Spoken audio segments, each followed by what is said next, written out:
Hey guys, welcome to my channel. So as many of you guys know, I have completed my first bullet journal. Just last week I got this new bullet journal, and for a week now I've been working so hard to get it done before June. Yes, I have completely finished it so that I can show you guys what I've done, and I'm so happy about how it looks and everything. It literally took me a year to find my bullet journal identity. First, I want to go through a little bit of the materials that I've used in this book. This is a Leuchtturm 1917. So yeah, the ones that I've been using the most are these Staedtler fine liners, and they are so great in my go-to materials. Then I also bought these highlighters, which are these normal Stabilo highlighters. I also have my colored fine liners of Staedtler as well that I use a lot. I use these as well, but they're really not as good because they tend to break.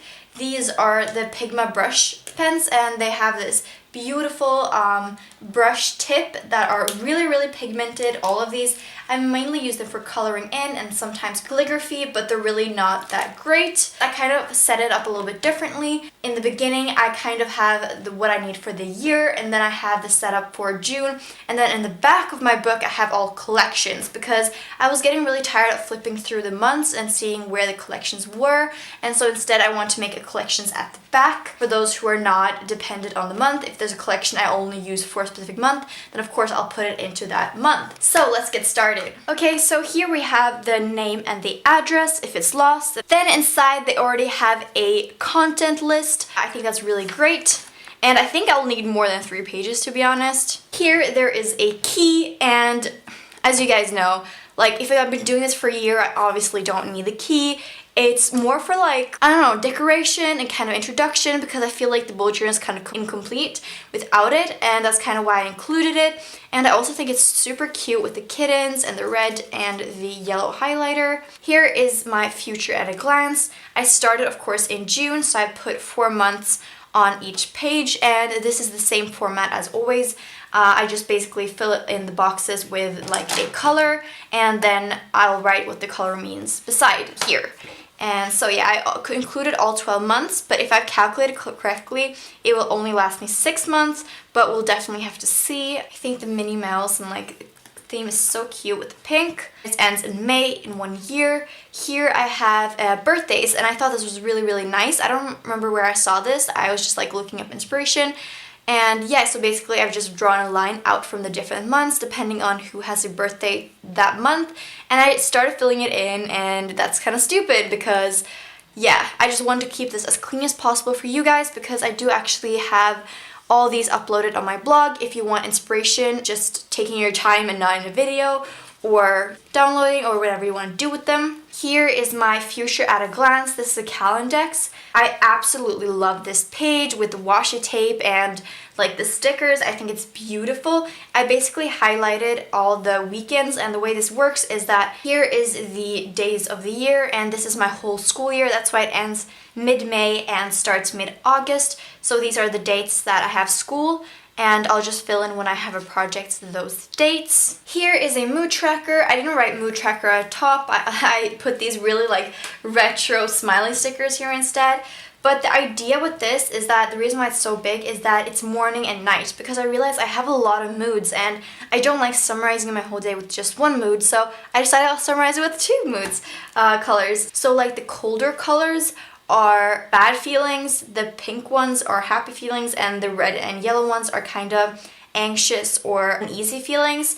So yeah, so that I can actually have an overview, like when I look at my year, and I can just see what I felt the most kind of, and I really like that. And it's kind of what I've been missing in my last one as well.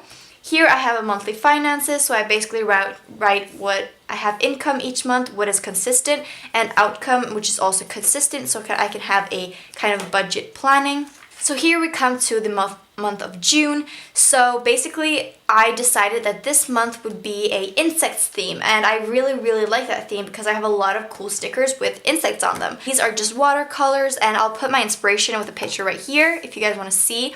So I basically just copied, but I also think it was really fun. If I had done this again, I definitely would have excluded the butterfly and the centipede and just written June here in the middle instead, so it was a little bit more neat, but I definitely like this as well. Here is my month at a glance, and this is the number of the weeks, And here we have the days. I absolutely love the colors with the butterflies and the washi tape and everything. It's so beautiful.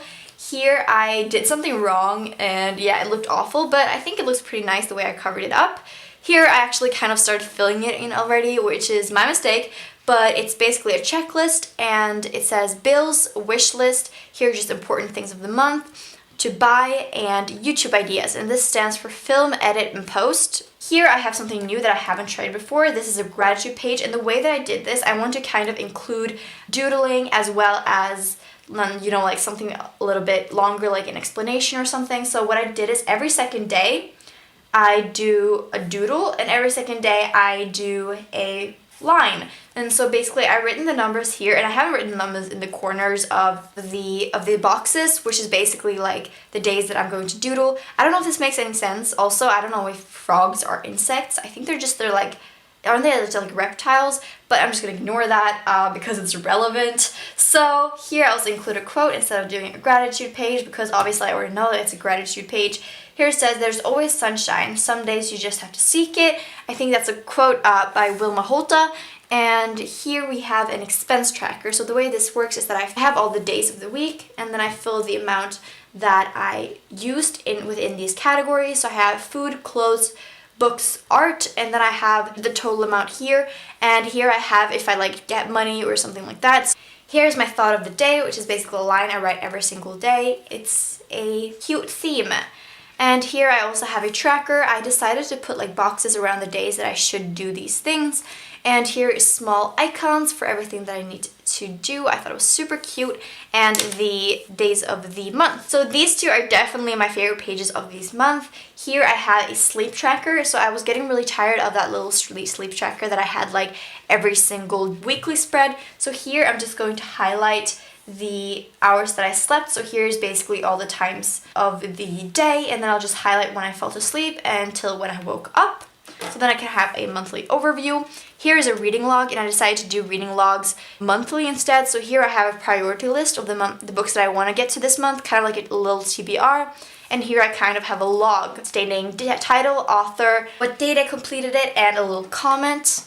Here, these pages are probably my least favorite of the month, but I also think they're really cute. Here's just a general brain dump, and here is a YouTube ideas, more like a brainstorming, and that's why it's not really organized as well. So that was everything for this monthly setup. I'm basically just going to start my monthly spreads when I feel like it. So now guys, let's jump to the back where I have my collections. Okay, so I tried to organize this a little bit by theme, but here I have a savings and a depth. So basically, yeah, I owe a lot of money to my parents and I try to keep track of it here. I definitely love the little Hakuna Matata vibe going on down here, and honestly this page right here is a savings and wish list page. I kind of decided to include it in like together because wish list should be a little bit bigger stuff, because if it's smaller it should be included in the things to buy or the small wish list that I have monthly. Here's just like kind of bigger things, and here is a money savings for account and cash, since I kind of keep it separately, and also I kind of just fill in when I get to that amount. Yeah, I ended up hating this page, but then I filled it with like stickers and like this little thing here, and now I actually kind of just like it. And the death page, I definitely love the simplicity of it. Here we have my favorite page of definitely this whole collections and everything. I absolutely love it. Here is the sewing ideas and current sewing projects. So when I start a sewing idea, I'll just move it into the sewing project section, and it's basically just like a checklist, yeah, and an overview. So this is just kind of proves how simple bullet journaling can be by just doing some very simple fixes. This is just some swirls that I've done randomly, and I did have an inspiration for this as well. And then I did some cute font here in these boxes, and these definitely super cute sewing doodles. And I just absolutely love this page. I can't really explain it. It's just so simple, like black and white, like old school, but still so like elegant and cute and refined, and I just love it. Here we have a YouTube statistics. So the idea was that each month I basically track all these things that YouTube basically tracks for you. And here I decided to do little boxes with my best video of the month and the worst video of the month for each little box, so I can see kind of what has done well and what didn't go so well. Here I have a reading goal. So basically these little petals is one book. So here I start with this 2017 reading goal. It starts at 54 because I've already read 53 books this year, and then it ends in the Goodreads goal, which is my 100 this year, and then I continue to 125 just in case I read more books.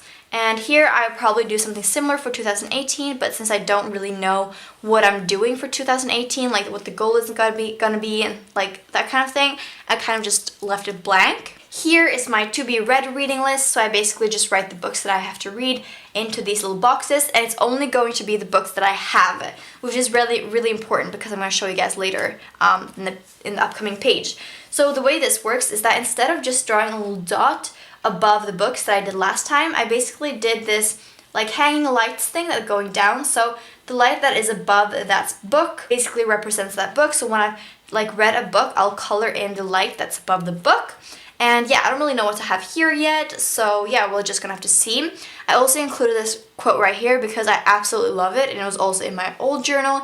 It says, "I do not read because I have renounced life. I read because one life is just not enough for me." And I absolutely love that quote. Here I have a book recommendations list. I actually tweaked this a lot because I don't like the title, but I'm just gonna leave it, honestly. Here is just kind of everything from YouTube to friends recommend. I'm just gonna write it down. And it doesn't mean anything that I'm gonna read it or anything, it's just recommendations. Here is books to buy, so this is literally just a book shopping list. And I kept it kind of very simple because I kind of wanted to represent kind of a storage space where the books are at. Here I have a Harry Potter bucket list. So the idea with this is that I'm just going to have Harry Potter things to do here, like places to visit or that kind of thing. And here I'm going to have a shopping list of Harry Potter stuff that I want. And I absolutely love this page. I like the Marauders map reference and just the magic and stuff. I think it turned out really well. Here I have a James Bond checklist. So me and my mom were planning to like watch all the movies, and so I wrote down all the James Bond movies and then we're gonna check them off on the list, and I think it's really cool. I like this page a lot. I like both of these pages a lot. Here I have a series tracker. I was actually really unsure about the color theme in this because I included this like kind of old pink together with this green, but I think it turned out pretty good, like with the stickers and everything. As some of you guys know, I've already like included some of these stickers in my old series tracker, so I basically just copied this page. I also left a lot of space for series that I'm gonna have probably like in the future, since this book is hopefully gonna last me for a whole year. Here I have a movies to watch. I basically copied this one from my last movies to watch page, but I didn't include any stickers, just doodles, and I think it looks so much cleaner and more artistic. But this is actually not mine. I think I copied like the inspiration from somebody else's, but the doodles and everything is definitely mine. Here is a bucket list. So here I'm just gonna include little notes or doodles that represent things I want to do, and this is just kind of like a lifetime bucket list. So like things I want to remind myself that I'm looking forward to doing before I die. So like holding a spider, holding a snake, like jumping in parachute, while volunteering at an animal shelter in Africa, take a selfie with a sloth, very important life goal here, and going in an air balloon. And so here I just kind of left the space blank. I don't know, maybe if I come up with more stuff, I don't really know, I just want to keep it open. And so here I have a Copic marker, brush markers, and pro markers list. So it's kind of like all my markers and overview. So if I go into the store, I don't buy doubles of anything. So that is everything, because here, I don't know if you guys can probably not see, the rest of these pages are basically pages that you can rip out. And I don't want to use my collections for these pages. This is basically just if I want to start a page over, or like a shopping list, or here you guys can see if I do something wrong, I can basically just cut it out and glue it in over wherever I did my mistake. So that's what I'm going to use these pages for. I really hope you guys enjoyed this. I had so much fun doing these pages, and it's just so much fun showing you guys. I really appreciate all the support that you guys give me, and the link to all these pictures and scans of all these pages will be in the description. And I also have a blog there. I don't use it a lot, but mostly just to share my bullet journal pages, thoughts, anything, creative stuff, fashion, pictures, just anything. So you can definitely go and check that out. So in the future, I think I'm going to be doing something similar to this, so that I show you guys what reflections of the month before, and then I'll also do a flip through of the month ahead instead of doing flip throughs of the month that has been, like I've done in the past. I think that would just be a better way of doing it. So I really hope you guys got inspiration from this and are looking forward to more bullet journal from me in the future. And I really hope you guys have a great day, got some inspiration. Tell me what is your favorite bullet journal page of all of these, because I'd love to know which one was your favorite. I hope you guys all truly have an amazing day, and I'll see you guys soon. Goodbye!